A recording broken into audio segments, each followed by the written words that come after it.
2 நாள் லீவுன்னு அம்மா வீட்டுக்கு வந்திருந்தேங்க. வந்ததும் எங்க பையன் ஏதாச்சும் ஒன்று செஞ்சு குடும்மா சாப்பிடுன்னு கேட்டான். சரி வீட்ல என்ன இருக்குது அப்படின்னு பார்த்ததுல வேர்க்கடலை, எள்ளு, தேங்காய், வெல்லம்லாம் இருந்துச்சு. சரி இதை வச்சு ஒரு ஸ்வீட் ஐட்டம் செய்யலாம் அப்படின்னு சொல்லி முன்னாடியே ஃபஸ்ட்டு வேர்க்கடலையே நல்லா வறுத்துக்கிட்டேன். கொஞ்சமாக கேழ்வரகு மாவு எடுத்து தண்ணி ஊற்றி கொஞ்சமாக சால்ட் போட்டு நல்லா அடை மாவு பதத்துக்கு பிசைஞ்சு வச்சாச்சு.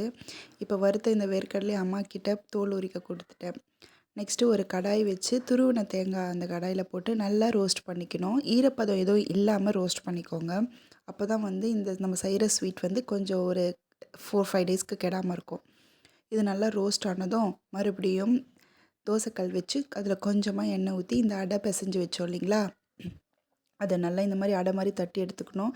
இதை வந்து 2 பக்கமும் திருப்பி போட்டு நல்லா வெந்ததும் எடுத்து ஒரு பவுலில் வச்சுக்கோங்க. நெக்ஸ்ட்டு கடாய் ஊற்றி அதில் எள்ளு போட்டுக்கோங்க. இதில் எள்ளு தான் வந்து மெயின் இன்க்ரீடியன்ட். ஸோ இதை தான் வந்து நம்ம அதிகமாக சேர்க்கணும்.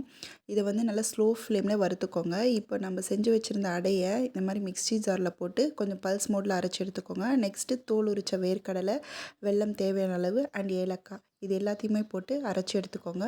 நெக்ஸ்ட்டு ஃபைனலாக எள்ளும் வறுத்த தேங்காய் இது எல்லாமே போட்டு நல்லா அரைச்சி எடுத்தோம்னா, இங்கே பாருங்கள் நம்ம தண்ணி எதுவுமே ஊற்றாமல் அந்த எள்ளுலேயும் வேர்க்கடலையும் எண்ணெய் பிரிஞ்சு வந்திருக்கு. ஸோ நம்மளுக்கு உருண்டை பிடிக்கிற கன்சிஸ்டன்சியில் இருக்கும். இந்த மாதிரி உருண்டை பிடிச்சி வச்சிங்கன்னா ஹெல்தியான எள்ளு உருண்டை ரெடி. இதை சிம்மிலின்னும் சொல்லுவாங்க.